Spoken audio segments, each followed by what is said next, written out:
Hi guys, and welcome to my channel where we talk all things true crime.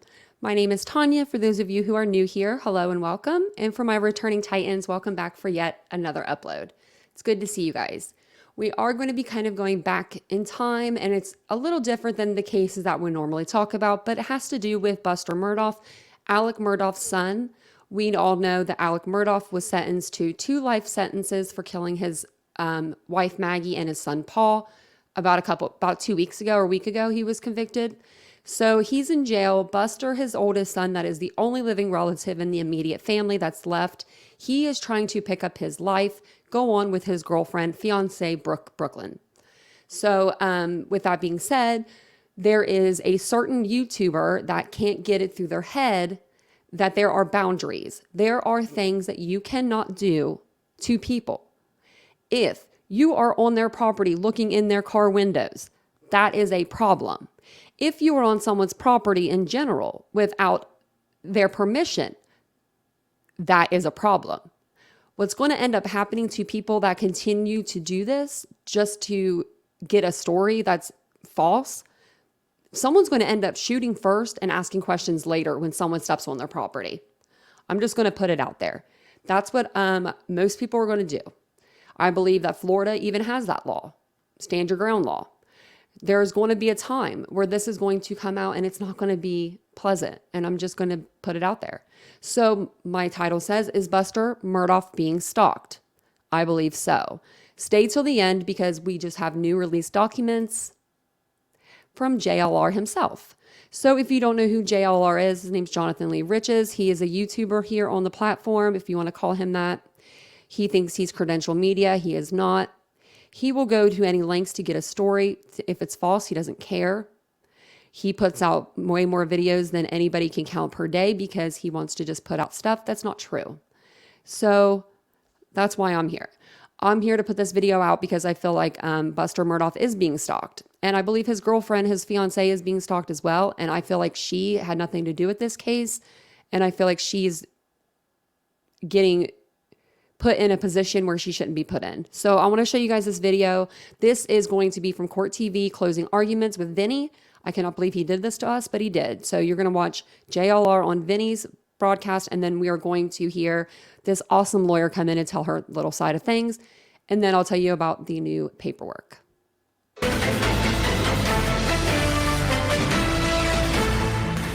Stand up, Buster. I do. Is that Buster? Yes, sir. And is Brooklyn sitting next to him? Can you stand up, Brooklyn? Is that Brooklyn? Yes, sir. All right.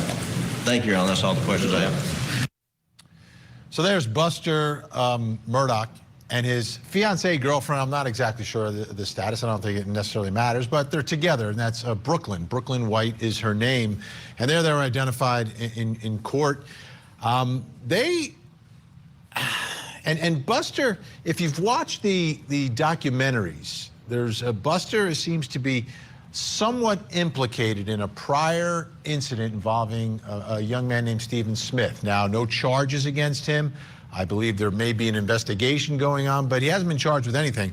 But a lot of people are wondering, you know, what's going on. And I want to play you this little clip. And this is after, I believe this is after the conviction of Alec Murdaugh. And we hear a voice in it talking about Buster. Take a listen. How does Buster feel about you being found guilty? All right, and we paid attention to it when we heard that, because a lot of people have been talking about this, about what happened to Stephen Smith. Is this going to be the next case? I think Chanley Painter spoke with Stephen Smith's mother. But now let me show you what's been happening. In I got these reports that there was someone following or harassing Buster and Brooklyn. So we looked it up. We've got part of the police report I want to show you. And this is what the police report is saying. On the evening of 3/6/2023, Brooklyn White exited her residence and witnessed a reporter looking into the windows of her vehicle. White is familiar with this reporter, who she identified as Jonathan Lee Riches. White explained that for the last few weeks, Riches has been following her and Buster while at the courthouse in Colleton County, South Carolina. She's aware of how Riches found her. She's unaware of how Riches found her residence. White showed me a YouTube channel called Jonathan Lee Riches Investigates, which includes videos Riches has posted heckling Buster at the courthouse. Buster has requested to not be listed in the involvements or any subsequent reports due to privacy concerns. So I look at that and I say, wait a minute, I know who Jonathan Lee Riches is. He's got a YouTube channel. He covers all true crime stories around the nation. As a matter of fact, I spoke to him at the courthouse one day. I think he was streaming live and we were talking while we were waiting for the verdict. So I said, let's get the other side of the story. So joining me tonight in Tampa, Florida, host of Jonathan Lee Riches Investigates on YouTube, Jonathan Lee Riches is with us. Jonathan, great to see you.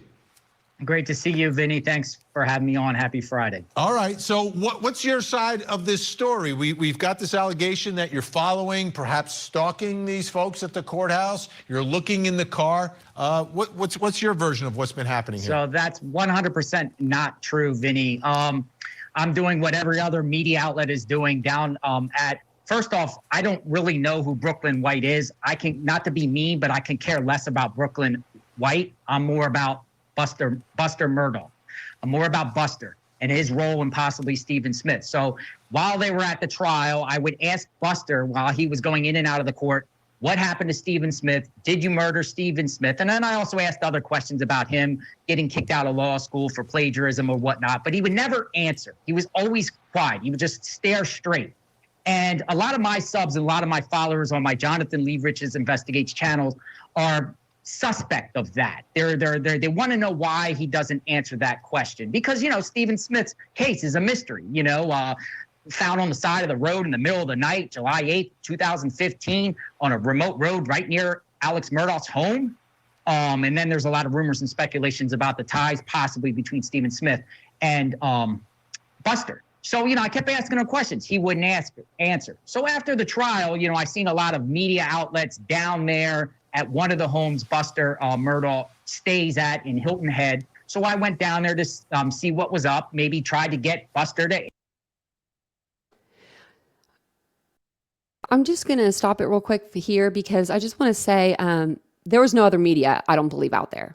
I don't believe that for a second that there was any other media on that property.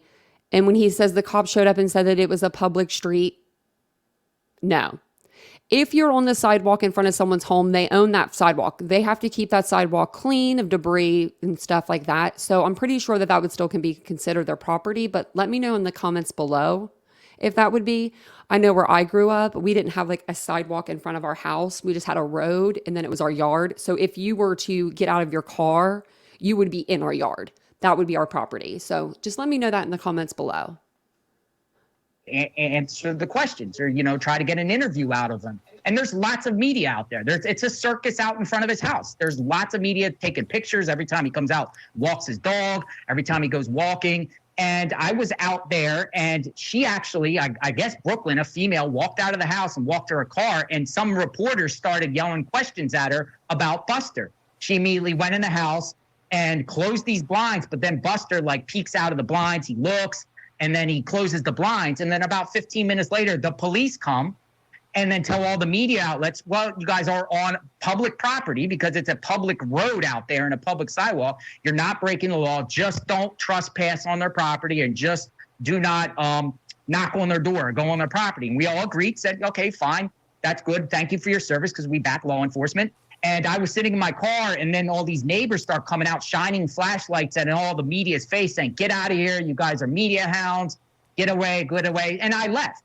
And then next thing I know, I see that a police report has been filed with my name and this woman here, I don't even know, name dropping. I could care less, not to be mean again, I could care less about her. I'm not there for her. I'm there for Buster. Let me bring in another guest in Columbia, South Carolina, criminal defense attorney Lori Murray. Lori, down in South Carolina, where's the line? Where's the line between investigative reporting, trying to get a story, asking questions of someone who's in a public controversy versus harassment or stalking or anything else? Where's the line in South Carolina? Well, it's repeated unwanted contact. It's following them wherever they go. It is sitting outside their house and watching them and just making them feel like they are not free to move around. And I just want you guys to hear that, making you feel like you cannot walk free around your own home or outside of your property. That is part of the law. He is breaking the law. I also want to state, and I'll state this later on too when I go through the paperwork, he is on probation, parole, actually. He is not allowed to leave the state of Florida. What is he doing in South Carolina? And why isn't he in jail right now? honestly, I mean, that it is kind of what the media is doing. I'm not specifically mentioning your guest, but the media in general has been really hard on Buster, and he's going through a rough time. I think we have to all agree that he is going through a rough time. And if you have any empathy at all, then you have to recognize that. And he needs a little space to get over it. He needs a little space to be able to walk his dog. But there is So a how line. much, space? I mean, if someone is walking down a public street, can we ask them questions in South Carolina? I mean, you can, but it's his right not to answer them. And I don't think that, I mean, I don't know why we have to take something away from the fact that he wouldn't answer his questions. I wouldn't answer his questions. I would ignore him too, because if he gives one guy questions, they're just going to keep flying at him. And honestly, it's paparazzi. It's none of the Murdaughs wanted any part of that. But, there is a point to these two reports. They have to have two reports to get a restraining order against the police. So that's why they've called the police. That's why they have reported this to police. I'm sure it's nothing personal against your guest. I'm sorry, I cannot remember your name. Jonathan. But Jonathan, thank you. I appreciate that. Sorry. But I'm sure it's nothing personal against you, but you have to have two police reports to get a restraining order. And this restraining order will go more than likely, if the judge is smart enough, against all media, not just you personally, but against all media back off of Buster and his residence. I just want a little more clarity, right? Because I've been in news for a long time. I mean, you go back to 60 Minutes, Mike Wallace chasing people, right? So what's the difference? Like, what's the difference here between a situation like that? Is it how close in physical proximity you get to him, or how often you are close to him in South Carolina? I can't tell you. I can only tell you what our statute said. I don't know where he was. I don't know what their statute was. I know that over time, we have gotten a whole lot stricter on stalking laws. There've been, especially in South Carolina, we had I think this is actually a new stalking law that is on our books. And I say new because it was new to me. It's probably 20 years old now. But there was a reason that stalking law was enacted. It wasn't because of media, but it applies to everybody. That harassment, okay. To get the restraining order, you have to have the two police reports. So, Jonathan, have you been contacted personally by law enforcement or by anyone representing Brooklyn or Buster? No, law enforcement, again, they came out that day and said that we were all following the law. We were on a public sidewalk, public road. We have the right to be there. Just don't, violate by going onto someone else's property and trespass. I want to add that, if Buster Murdaugh said out of his own mouth to me personally, hey, leave me alone, I would leave him alone. I would walk away. But I haven't heard nothing out of his mouth. As far as Brooklyn, I don't know her, and I can care less about her. This is about getting questions from Buster. Maybe he should tell people he doesn't want to speak. But the fact that he's silent, we don't know if he wants to speak or not. He hasn't said to anyone, hey, I don't want to talk, or leave me alone. He has yet to say that. So you're down in Tampa right now, Jonathan. You on a different story? Or are you going back to South Carolina? I am. I'm going to follow the financial crimes of the Murdaugh family. Lori Vallow Daybell is going on trial in Idaho starting April 3rd. I am planning to go out there. Also cover the Moscow, Idaho case with Brian Kohlberger, preliminary hearing. I have a feeling I'm going to be seeing a lot of you, Jonathan. I'm going to be seeing a lot of you on the road going to all these cases. All right. Vinny, I'm all over, and that's my job. And I know that, there's laws you have to follow, and I try my best to follow them. All right. And I wanted to make sure that you knew what you can and can't do in South Carolina. That's why I brought in Lori Murray. She's the best of the best down there. So don't get arrested. She seems very smart. Yeah, she is. Well, and here's the thing. We have 15 seconds. Go ahead. Last word, 15 Lori. seconds. You did not break the law necessarily. They're filing these police reports just to get a restraining order. It's nothing personal against you. It's just to get the restraining order. They're not seeking. It is personal. It is personal against him.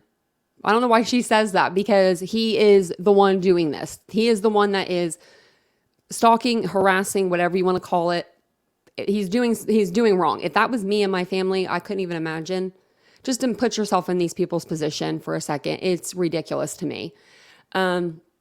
Also, Buster, he says if Buster tells him that he doesn't want to speak to him, that he will back off. Okay. Buster doesn't owe you anything. If he's not answering your questions, that probably means he doesn't want to talk to you. So just leave him alone for a minute. Also, you're not going back to South Carolina, buddy. You're not going anywhere. If you want, you guys can take a picture of this. This is the one that they had on the actual screen when they were going over it on Vinny, with Vinny. They were going over the interview. This has the Jonathan Lee Riches. That's the person that was on the property that caused the disturbance. And then I also have a new document, this one here. So Jonathan Lee Riches decided to take it amongst himself to go ahead and apply to be out of the state. He applied here. It just pretty much just says that he wants to be able to leave the state with a minimum of 48 hours notice to his probation officer. His parents, he says, reside in another state, Pennsylvania. He lives in Florida. His mom has like cancer. His dad has something wrong with them. They're elderly, blah, blah, blah, blah. I'm not going to get into his family because that's his family. Don't mess with family. I really don't. Okay. But so he says, here, this is the state, saying that the defendant requests that the court allow defendant to travel freely within the United States with a minimum of 48 hours advance notice to his probation officer. Defendant further requests that the court appoint counsel to handle this motion. He wants to appoint a counsel. He can't even pay for one. Right here, accordingly, this is the only part that matters. It is ordered denying defendant's motion to modify standard condition of probation to travel outside of the district and motion for counsel. So he got denied. You're not going anywhere, buddy, but jail, I feel like. What do you guys think of this? I don't know what to think of it. I figured I'd bring it all to you. What do you think is too much? I think this is too much. If this was my family, I would never want to be killed. Let's just say that. Because I would be so fearful for my family. It's not even about me, but my family. They're the ones that would have to deal with this. So with that being said, that's the end of the video. Thank you guys so much for watching. If you guys made it this far, don't forget to subscribe, hit the like button, all of those good things. We usually do talk true crime here. This is a little outside of the true crime genre, I feel like, but I wanted to bring it to you because it's ridiculous. And sometimes we have to do really ridiculous on this channel. So I love you guys so much. Thank you for watching my video, and I'll see you guys all in the next live or on the next video. Bye, guys.